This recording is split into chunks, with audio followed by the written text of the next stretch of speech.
So, hi, I'm Viktoria Schmid, and my practice is in the framework or intersection of cinema and exhibition space. So, I'm interested in a lot of my work is moving image work, mainly with film. And then I also work with photography and sculpture. So, I always like to say that the different mediums I use are also the co-author of my work. So I'm really interested in trying different things and um, working with the medium. And I grew up in Austria and I'm based now in Vienna and also on the countryside in Austria. So, yeah. You mentioned this co-author. Could you share a little bit more about what that means in your personal way? Mm-hmm. Yeah, I think we will probably this will come up again and again while we talk because it's quite important in my practice. So, for example, when I work with cyanotype, which is a photosensitive emulsion that reacts to UV light, and then I use it to capture shadows. And where the shadow hits the paper, it stays white, and where the emulsion gets sunlight, it turns blue. So I use the main thing of the cyanotype, which is the UV sensitivity, to create my work. And then also with film, which you are also very familiar, you have a lot of regulations. For example, 28 seconds of a Bolex rewind, or so all these factors then also into my work, which I enjoy a lot. The limitations that could be a disadvantage, I use them as an advantage. So does that mean that you use the characteristics of the medium you use, no matter the time-based or light-sensitive medium, as a characteristics or inspiration for the concept of the work you are working on? Yeah, that's well said. Yeah. Another example would be that's also very obvious what I mean with it. It's I downloaded a TV show. It's called My So-Called Life, which is a coming of age series. And then I didn't download it until 100%, and then this keyframe disruption started that you could also do when you do it in an editing software and change the keyframes. But I really liked that the torrent did the work, the failed torrent download in a way. And then I had this disruptions that also played with the topics of the TV show, which was about growing up and finding your way, like different identities. So, for example, in one scene, the main protagonist, she's like very doubled or tripled. So you see her many times, and I like that a lot. That then also the chance of this torrent thing helped me to create the work. So this is the best example what I mean. Yeah. And I read in your website one sentence of your biography. There was one sentence you said that you are interested in perception and influencing viewers' everyday way of seeing. Could you share a bit more about that? Like maybe why you are so interested in perception and what you think of a way of seeing from your side and also from the viewer side. What I really enjoy about film is that you can create something that we could not see with our human eyes in a way. So, for example, I made a film, now two films, where they're called Katharina Victoria, and I investigated the similarity between me and my sister with single frames. So, with the one frame I shot of my sister and one frame of myself, then two frames, three, and then four. So the four is the with four frames our eyes can distinguish, but below 4 we cannot. So with this film, then I saw that I investigated and I found out that we really look alike. And we are not twin sisters. It's 5 years between us. So this was also interesting to see then. And then 10 years later, we did it again, which was also an interesting way of reflecting on my own practice as a filmmaker. Because when I started, when I made the first film, I just started making films. It was in my second year, I think, where I really worked with analog film. And now 10 years later, of course, I had a different approach, which was, yeah, also nice to more professional in a way. But still, it was still very, yeah. So, yeah, oh yeah, sorry. So still, it was still similar, of course. Yeah, and these two works, or almost a similar work you did, and then 10 years before and 10 years after, is this 10 years not only the symbolic time because you found how you begin and how you began and how you are now, but also it's also element of time. I was wondering, is it time something important in your work? Mm-hmm. And Yeah. if it is, could you share a little bit about your personal connection with time and in your work? Mm-hmm. Yeah, it's also, I think it's very fascinating that you can capture time in a different way with film. And then what I'm interested in is that you can create a new time that doesn't exist in real life. Mm-hmm. So also it's always good to talk about an example. For example, my film New York Sea RGB is a film where I use 3 layers of triple exposure with red, green, and blue filter, and then I have a new perception, a new time, and a new perception as well that only exists in the film. So in between the shots, sometimes there is 10 seconds break, or sometimes there is even 1 hour of break. It always depends on how the shadow moves in the image, or if I need more time so that the image is changing. So whenever the image is changing, I have some color shifts in the image. So this is again also playing with your question before, the perception of everyday, of what we see every day. So a lot of like shadows, they appear in my work, in several works, and it's something that we see every day, but probably we also don't find our time to look at it. And what I mean with this everyday perception is that you also, after seeing my work, you would pay attention to the shadow play in your apartment. Or for example, my a work where I filmed also with color separation and clouds. And after that work, I often get images of clouds also from my relatives that saw the work, and I liked it a lot. That then they really look at the clouds and pay attention and send it to me. So Yeah, this gives me a lot of joy. yeah. For the film you just mentioned, also like I think also responding to earlier you say like you also capturing something that kind of like a invisible only can appear in the film because each shot you do different. Each shot maybe you start with R and then same shot you repeat G and the second shot you repeat B, and then depending the intervals, then you start to capture the trace of the shadow, and that appear in the changes of the color.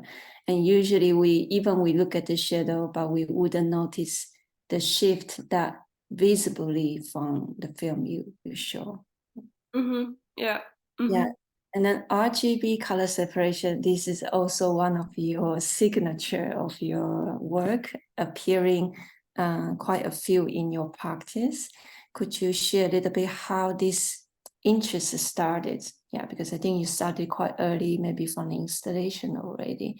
So how did it start, and what drew your attention, interest of this technique? It was I started researching in 2013 when Kodak filed for bankruptcy, and we was not sure if film would exist longer.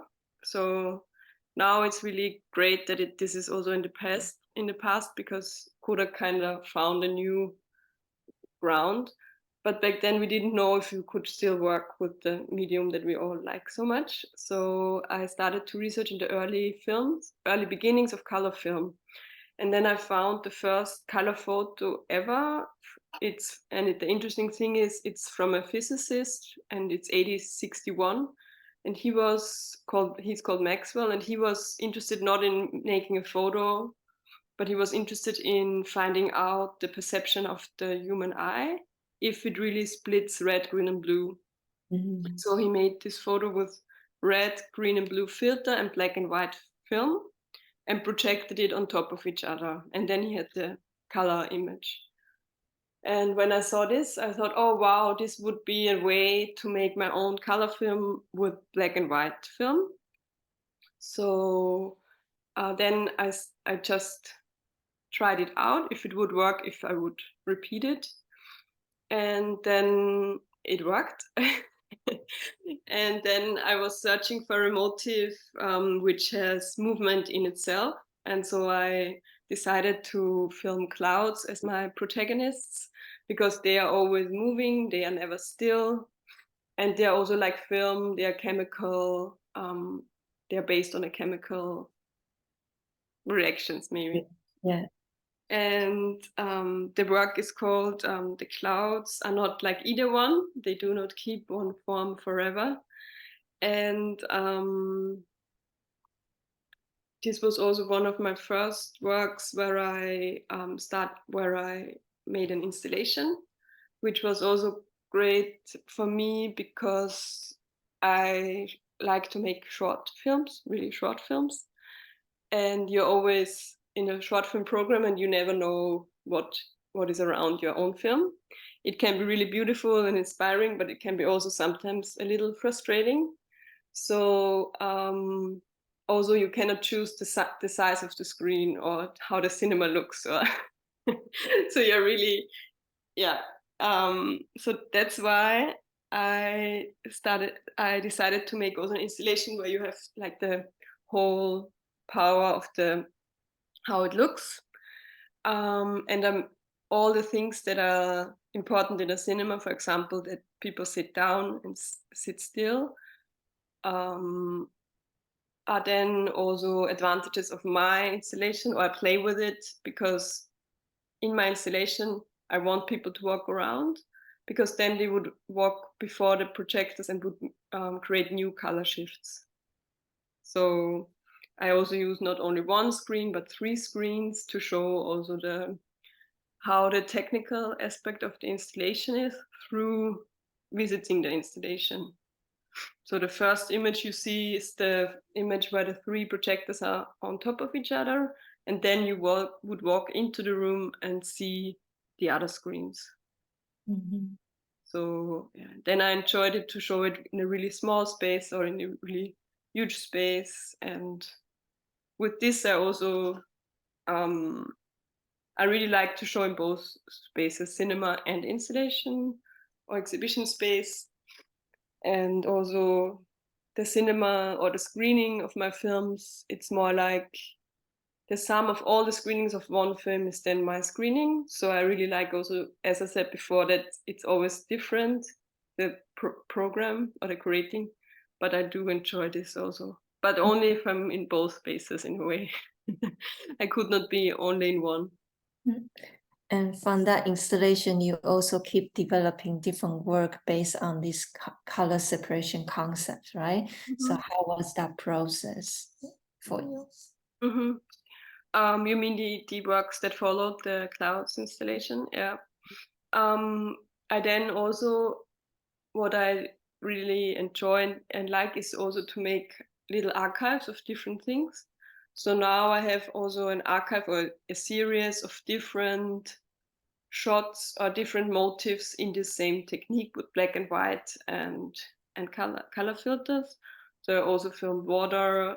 I filmed a wind wheel, which was it's called Attempt to Film Wind, and I chose this because with this motif, it also worked only on one screen, so I didn't need the other screens to reveal it. And so everywhere I go, I always think like collect, and then I have this in my own archive, and I then can choose what to show. And then after this, I also started to think about how it would be to use color film, to only have then all the 3 layers on one film, which I enjoy a lot, because then you really have these 3 layers condensed into one film strip. And so the New York work and work before were filmed in Lithuania and Spain. They are with color film. And are there some discovering or in something you discover between different work in those works that you thought was interesting, or that was something, yeah, that's something you discover?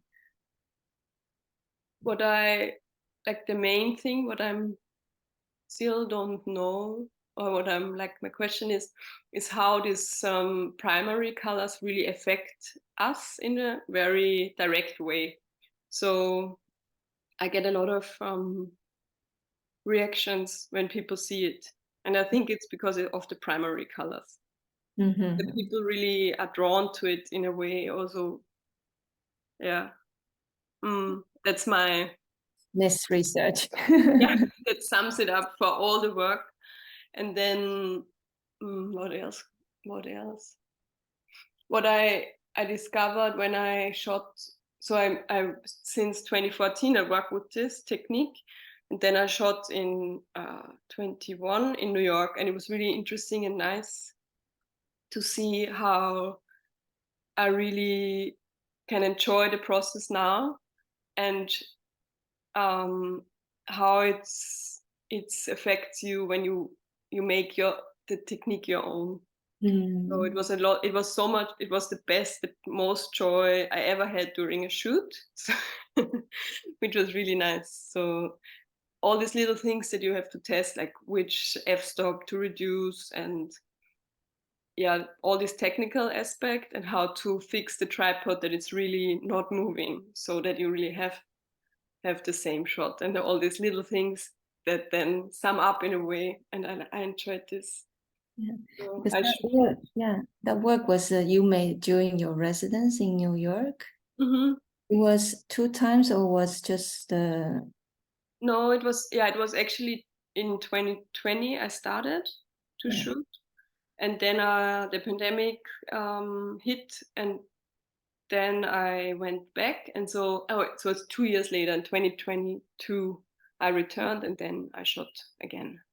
Yeah. So And then was this idea you knew before you were going to do this way, or it was something that inspired by the New York City? in a way it was also, I already knew that I would like to collect this at least one roll of RGB separation in New York. Mm-hmm. But when I was there, then it developed further. So also the interest in the skyscrapers, and then of course it's not so obvious, but of course the fact that I was there in 2020 and there were no people at all on the streets, which is in this city really not something. In Vienna, it's quite normal that people on a Sunday nobody's on the street because it's such a quiet city. But there it was really shocking to see, and hear also the leaves on the ground, uh, the sound of the leaves. So, and when I went back, of course, I was very happy to see the people on the streets again.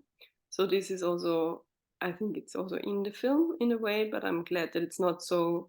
I didn't want to make a pandemic film, so I also chose not. For example, I could use it in the sound, but yeah, it's more a pre-pandemic film. And some you also have a series of installation that you have the kind of like a different scale of the screen that you set up in different locations.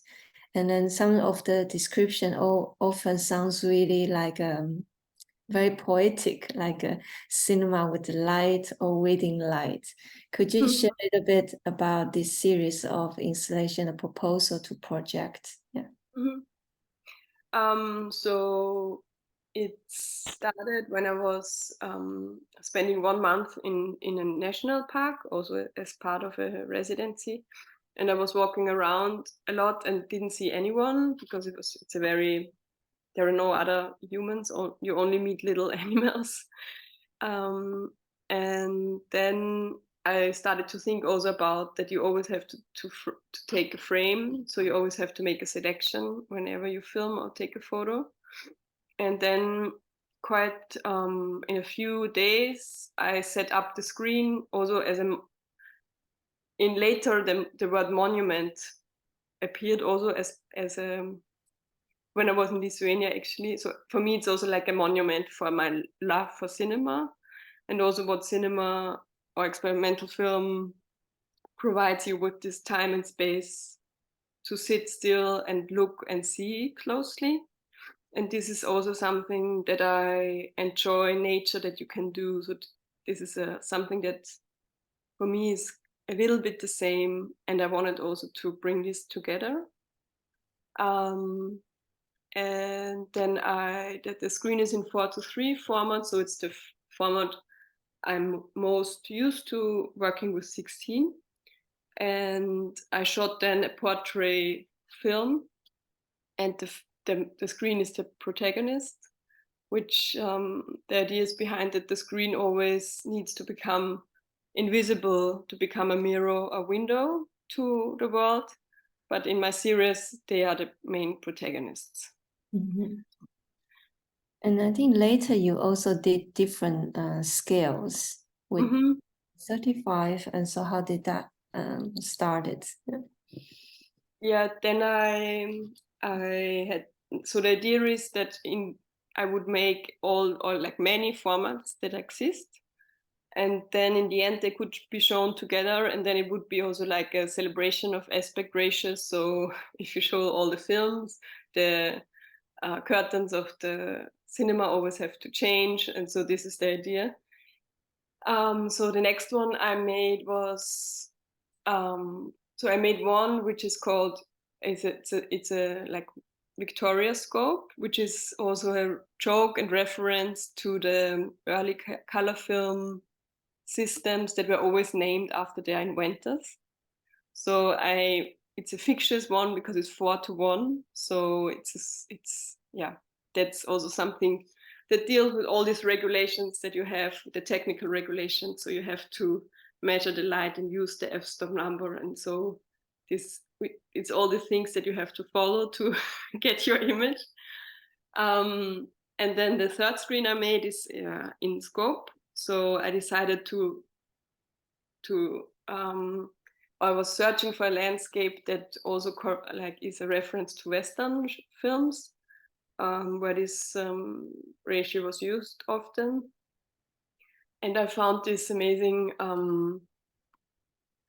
place and landscape in Lithuania on the Curonian Split in Nidar, and there I installed the screen and spent several months there to also find the spot for the screen and then do the location scouting. And then I shot 3 days. I had a 3-day shooting with also a camera team. So this was for me the first time, yeah, where I didn't shoot myself. And it was really a great, because I didn't know that the cameraman could be the second brain.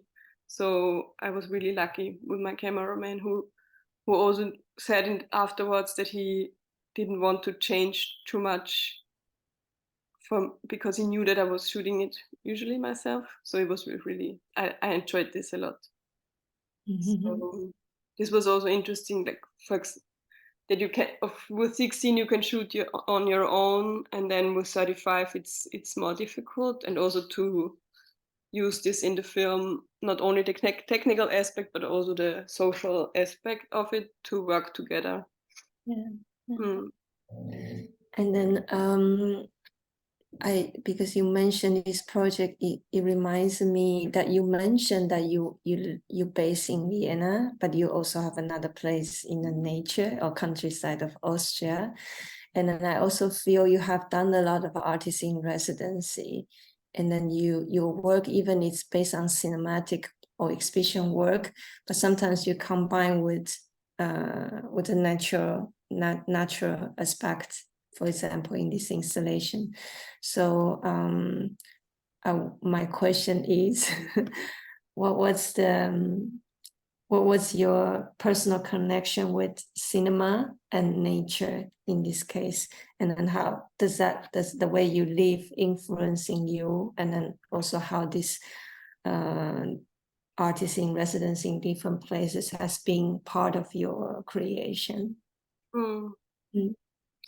Yeah, I think it's one of the biggest luxuries that you have in as an artist, that you can live somewhere for a short time and really live there and not just be on holidays there in a way. Of course, it's something else if you would move there, but yeah, I think it's in another job you wouldn't have this opportunity as easily.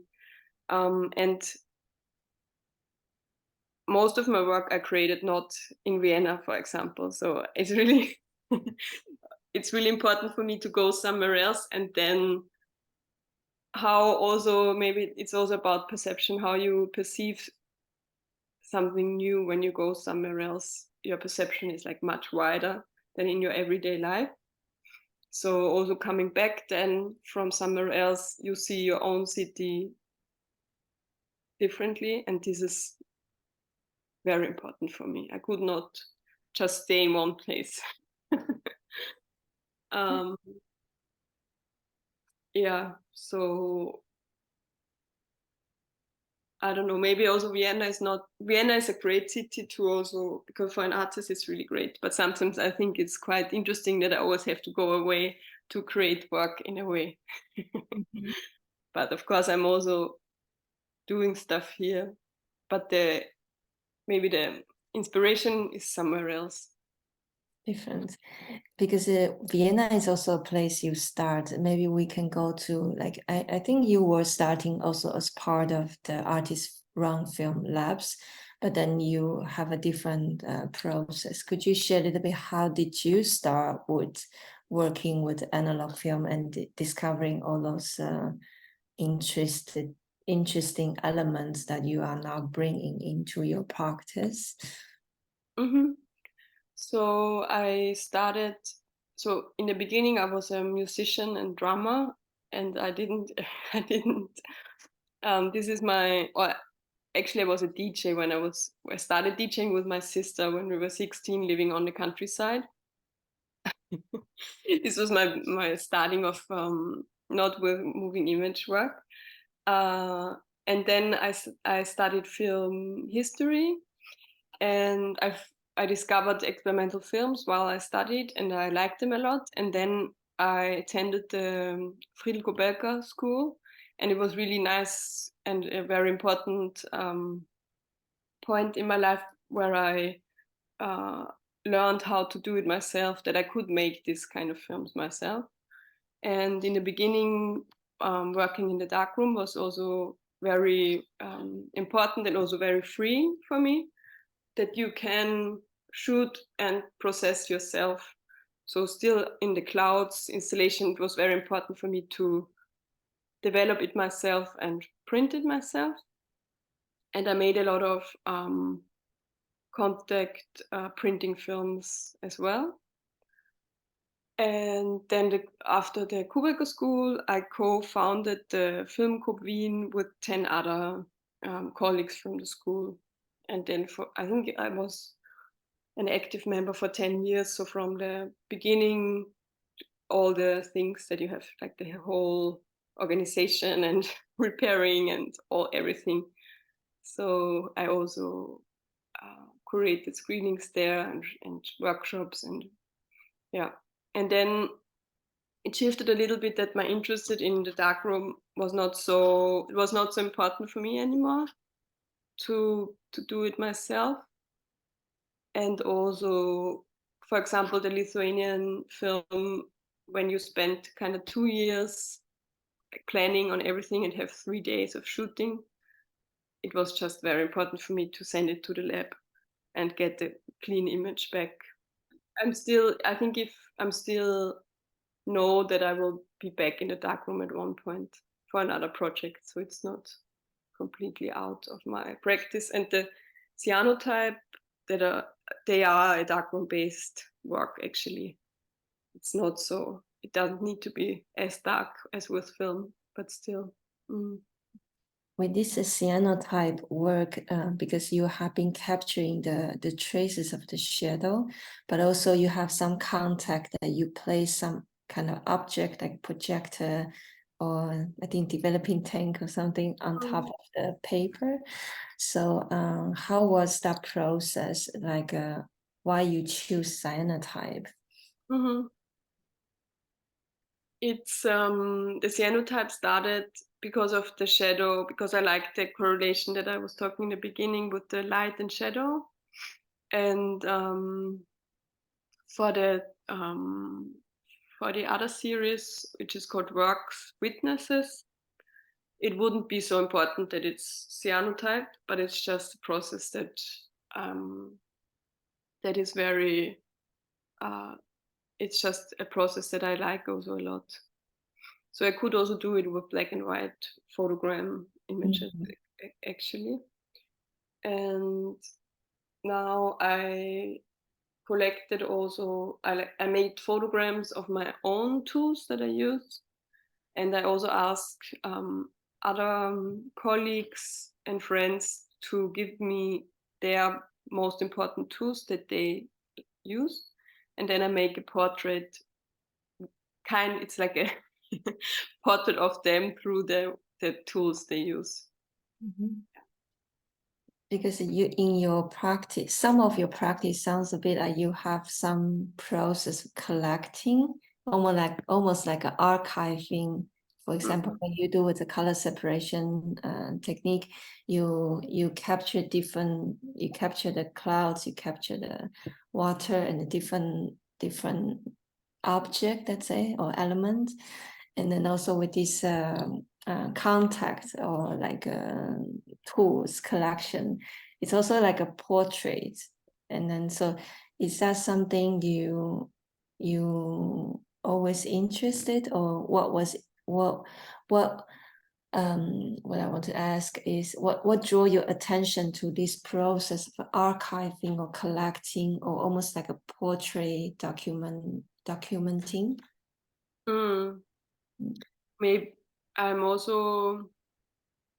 maybe that's my way of because I also worked at the archive and I like this a lot.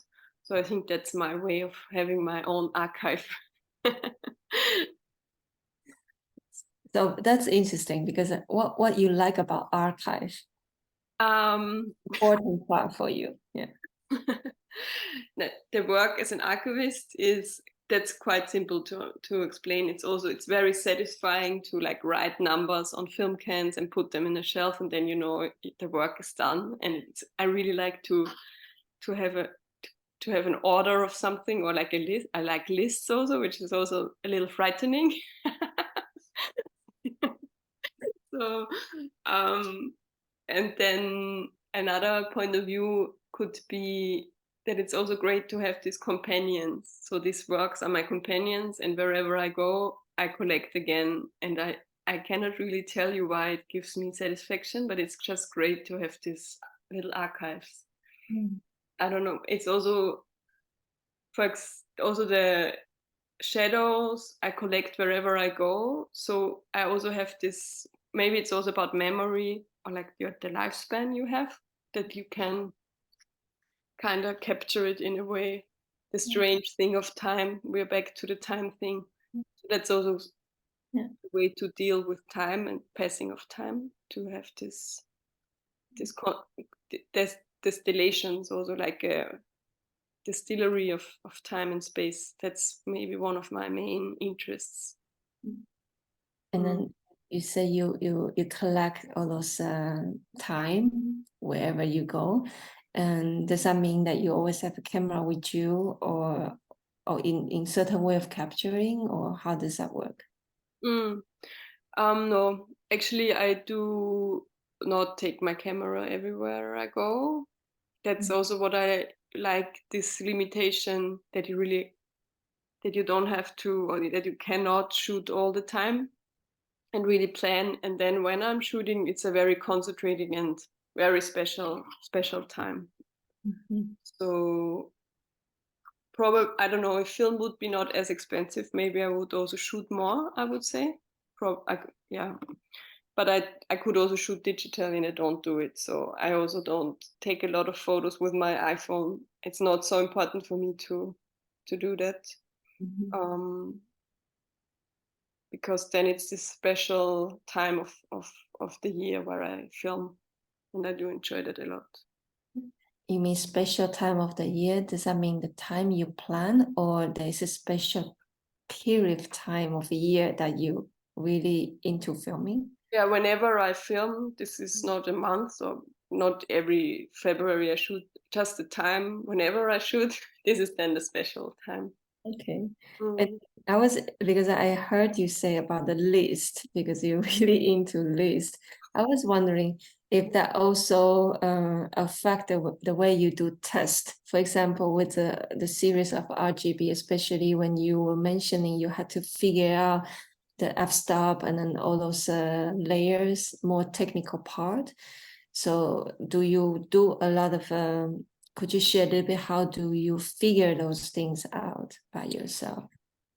I try to take notes, but it's also, I'm also very, I like order, but I'm also a chaotic person. So then, but I think also from over the years, I also got better in taking the notes and also keeping them in books, so I find them again. Yeah, and I also, when I teach 60 millimeter, I always try to tell the students that they should take notes which f-stop they used, but they never believe me when they shoot for the first time. But it's quite good to have your own reference. So also there are things that you cannot look up on the internet. So it's just, as I said, you make the technique your own. So you also find out, and this is only kind of possible when you take notes. But there are And moments where I don't find the notes. So I'm not like super mathematical structured, but I kind of try to keep the records. and does that also affect how you research? Because I think some of your work you also had to do quite some research in terms of the content. Mm. I think maybe it's also just to add um, what film then also helps me, because in a one way you need to be very precise, and numbers are kind of important when you shoot, like the f-stop and the frames, and counting the frames that you shoot when you do triple exposures. But then also it's very important also the poetic and the letting go, also letting go of it, and that the film becomes also the second author. That's what I then enjoy and gives me also a freedom. And with research, that's also more free, I would say. It's not so structured. No. Mm-mm. And then one of the last question from my side is, what are the important elements when you are creating, or what are the specific thing that you want to explore in the film or in the work? Mm-hmm. What am I? I think it's what is important for me is to create something out of the perception and what is around us. So it's also, I don't shoot controlled settings. So for example, the clouds would be the most uncontrollable protagonist you could choose. which I also regretted when I wanted to shoot, and there were 2 weeks of no clouds. But that's also something that I enjoy, to be more an observer of something. This is what I like a lot, and not have a studio with actors. It's not something that until now interested me. It's more to find to create something new out of what is already there for us to perceive. Nice. Mm. And are there any questions that I didn't ask and you would like to share? You mean to add something? Yeah? Or anything from your practice and all? Yeah. Mm-hmm. Yeah, maybe the proposal to project screens, that it's also important that it's a proposal to project when you walk around and see the screen in the nature. It's already a projection that starts in your mind. So it's also something. A screen is not. It's not a familiar surrounding nature for a screen. So there is something that happens to you, and which thoughts are triggered then in your mind. So it's also this sculpture that is in nature, which is important. And then, of course, there is the proposal to project films that are great that can be projected. And then it's also a possible projection that could be on the screen again, where if you take a generator and a projector there. And then it's also the shadow play on the screen. So this was the idea also behind the title. Yeah. Mm. Thank you.